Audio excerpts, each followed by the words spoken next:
देखो ओ दीवानो तुम ये काम ना करो। और घुंघरू का बोले I love you। कांचा रे प्यार मेरा सोचा।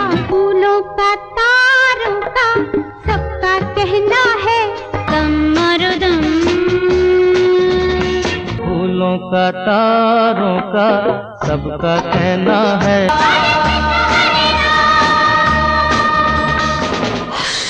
फिल्मी किस्से बाय राकेश में आपका स्वागत है। आज देव आनंद की फिल्म हरे रामा हरे कृष्णा से जुड़ी कुछ behind the scenes lesser known बातें आपके साथ शेयर करेंगे। देव साहब ने अपनी बुक में इस फिल्म से जुड़ी बहुत सी इंटरेस्टिंग बातें लिखी हैं। ईयर मेंशन नहीं किया है, लेकिन ये बात 1970 की लगती है, जब देव आनंद काठमांडू में थे। जर्मन एक्टर क्रिश्चियन डोरमर काठमांडू आए हुए थे। 1962 में बर्लिन फिल्म फेस्टिवल में देव आनंद की उनसे मुलाकात हुई थी। अब काठमांडू में वो देव आनंद से मिलना चाहते थे। इतने सालों बाद दोनों की मुलाकात हुई और दोनों एक एडवेंचर के मूड में काठमांडू की फेमस जगह पहुंच गए। ये हिप्पियों के मिलने की जगह थी। देव साहब ने लिखा है कि वहां हमने वो सब कुछ अपनी आंखों से देखा जो हिप्पियों के बारे में सुना जाता था। उनका नशा करना, लड़के लड़कियों का एक दूसरे के साथ बेझिझक होकर हरकतें करना। कईयों के गले में गेंदे के फूलों की माला थी, माथे पर केसरी टीका। उन सब गोरे चिट्टे हिप्पियों में सिर्फ एक लड़की सांवले रंग की थी,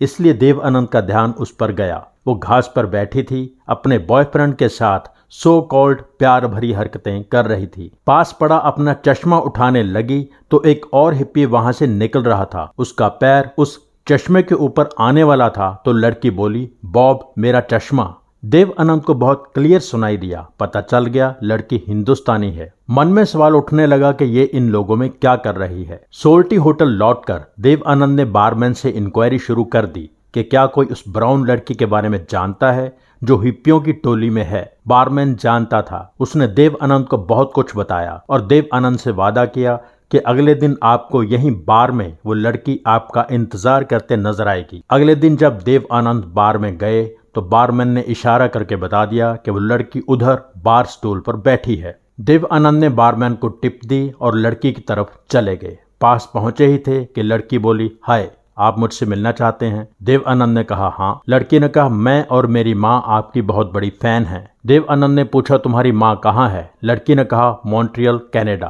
और मैं काठमांडू में हॉलीडे एंजॉय कर रही हूँ। नाम जेनिस, असल में जसबीर। थोड़ा हेजिटेट करते हुए जसबीर से जेनिस बनी लड़की ने अपनी कहानी शुरू कर दी और खुल के सारी बात देव आनंद को बता दी। लड़की ने बताया कि वो अपनी माँ से झगड़ा करके घर से पैसे चुरा के आई है। पिता पंजाब में कहीं हैं, माँ बाप का तलाक हो चुका है। अपने पेरेंट्स की आपसी अनबन और माँ के साथ उसकी खुद की अनबन के बारे में बहुत कुछ बताया। शाम के 7 बज चुके थे। देव आनंद ने लड़की को ड्रिंक ऑफर की पर उसने कहा अभी नहीं। लड़की ने जाने की इजाजत मांगी और देव साहब से ऑटोग्राफ मांगा। देव आनंद ने उसके लिए और उसकी माँ के लिए ऑटोग्राफ दिया। लड़की चली गई और देव आनंद के दिमाग में कहानी ने जन्म ले लिया। देव आनंद ने नेपाल के राजा महेंद्र से बात की कि मैं अपनी अगली फिल्म नेपाल में शूट करना चाहता हूँ, आपकी इजाजत चाहिए। किंग महेंद्र ने इजाजत दी। साथ ये भी कहा कि स्क्रिप्ट लिखने के लिए आप पोखरा के एक होटल में जाकर रुकें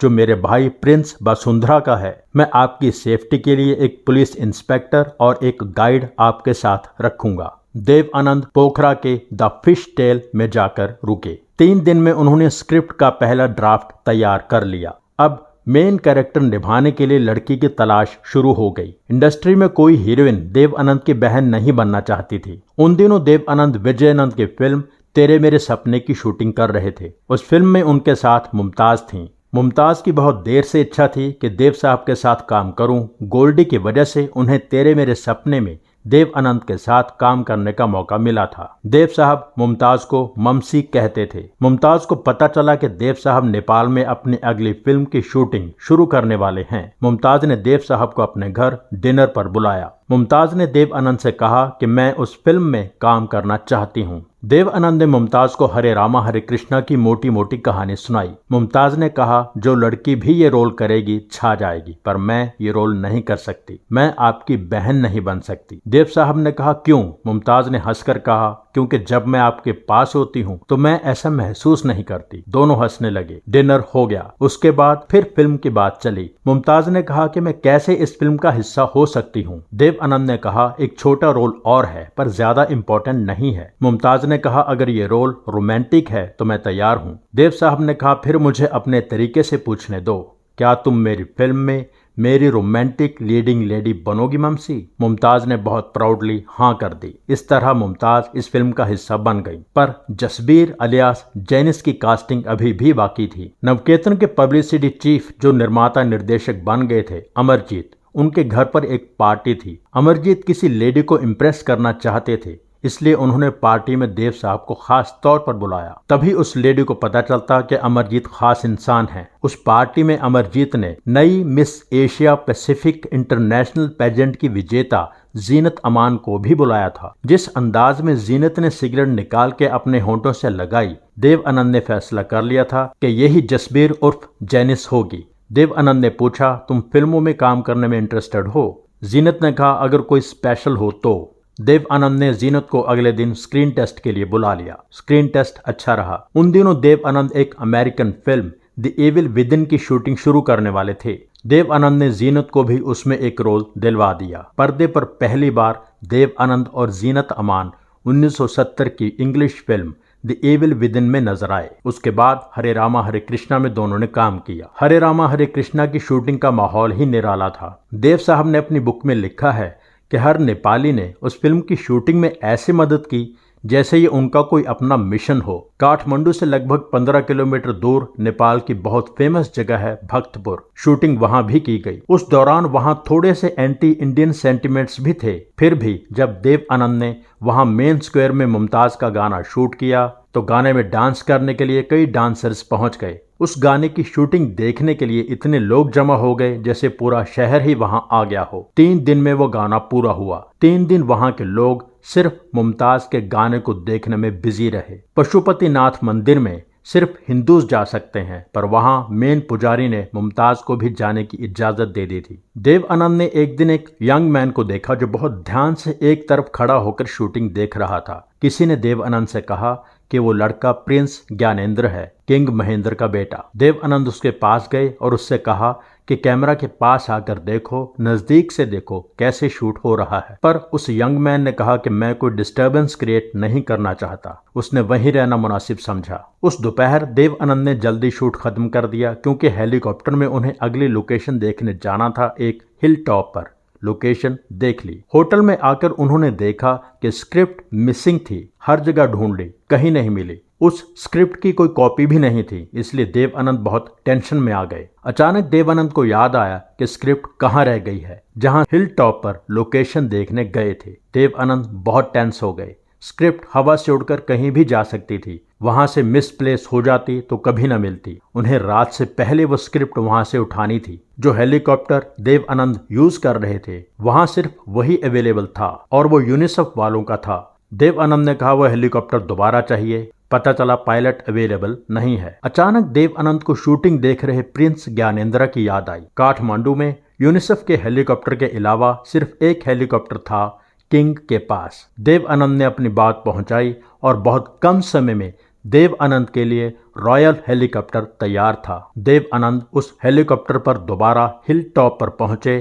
शाम रात में बदलने वाली थी। देव साहब ने वो जगह तलाश करनी शुरू कर दी जहां दोपहर में वो आए थे। अपनी बुक में उन्होंने बहुत खूबसूरती से लिखा है कि स्क्रिप्ट के पन्ने तेज हवा से फड़फड़ा रहे थे, जैसे अपने मालिक को आवाज दे रहे हों कि आओ मुझे बचा लो। देव साहब ने स्क्रिप्ट उठा ली। 4 हफ्ते में मुमताज का पोर्शन शूट कर लिया गया। उसके बाद जीनत की शूटिंग शुरू हुई। हर सुबह देवानंद के यूनिट के लोग हिप्पियों की तलाश में निकलते, उन्हें पैसे और नशा देने का वादा करके शूटिंग के लिए इकट्ठा करते। इस फिल्म की शूटिंग से उन हिप्पियों ने बहुत पैसा कमाया। देव आनंद ने बुक में एक बहुत अच्छी याद लिखी है कि फिल्म रिलीज होने पर मुझे एक बार अमेरिका से एक चिट्ठी आई जो एक लड़की के पिता की थी। उसने लिखा था कि आपकी फिल्म की वजह से मुझे मेरी बेटी मिल गई। मैंने आपकी फिल्म में मेरी बेटी को हिप्पियों की टोली में देखा था, फिर मैंने उसकी तलाश शुरू कर दी। फाइनली मुझे मेरी बेटी काबुल से मिली। ये आप जानते ही हैं कि दम मारो दम गाना कैसे बना। देव आनंद ने सिचुएशन समझाई कि हिप्पीज हरे रामा हरे कृष्णा गा रहे हैं, साथ ही अपना नशा कर रहे हैं। वहां गाना होगा कि इस तरह राम का नाम बदनाम ना करो। लेकिन इस गाने से पहले जो हिप्पियों के लिए म्यूजिक पीस चाहिए था वो आनंद बख्शी और R.D. बर्मन ने अपनी मर्जी से बनाया। देव साहब को पसंद नहीं आया, पर आनंद बख्शी और R.D. बर्मन को यकीन था कि ये गाना बहुत हिट होगा। उन्होंने गाना रिकॉर्ड कर लिया। गाना सुनकर देव साहब को यकीन हो गया कि ये गाना उस गाने को दबा लेगा जिसकी वजह से ये बन रहा है। वही हुआ। दम मारो दम ने तहलका मचा दिया। फिल्म को कामयाब करवाने में इस गाने का बहुत बड़ा हाथ था। फेमस मादल प्लेयर रंजीत गजमेर की कंपोजिशन थी कांचीरे कांचीरे। उस पर R.D. बर्मन ने गाना बनाया कांचारे कांचारे। R.D. बर्मन ने मादल प्लेयर रंजीत गजमेर को अपनी टीम का अटूट हिस्सा बना लिया और उनका नाम इस गाने पर ही कांचा रख दिया। तब से इंडस्ट्री में उनका नाम कांचा भाई ही फेमस हो गया। R.D. बर्मन की खासियत ये भी थी कि फिल्म की सिचुएशन और कहानी की लोकेशन के हिसाब से उनका म्यूजिक तैयार होता था। दम मारो दम तो फेमस है ही। भाई बहन का सबसे फेमस गाना फूलों का तारों का सबका कहना है। गाने की धुन में ही एक इमोशन है। कांचारे और घुंघरू क्या बोले सुनकर ही पता चल जाता है कि गाना किस तरह की लोकेशन पर चल रहा होगा। हरे रामा हरे कृष्णा कामयाब हुई। इसकी बात हम 1972 की टॉप 10 में कर चुके हैं। ये भी सच है कि देव साहब कैमरा के सामने जो कमाल करते थे वो कैमरा के पीछे नहीं करते थे। देव आनंद के निर्देशन के बारे में किसी और एपिसोड में डिटेल में बात करेंगे। ये भी कहा जाता है कि ये टाइटल मनोज कुमार के पास था। जब देव साहब को पता चला उन्होंने मनोज कुमार से कहा कि मुझे ये टाइटल चाहिए। मनोज कुमार ने खुशी खुशी दे दिया था। हरे रामा हरे कृष्णा का ये स्पेशल एपिसोड यहीं पूरा होता है। एपिसोड लाइक जरूर कीजिए।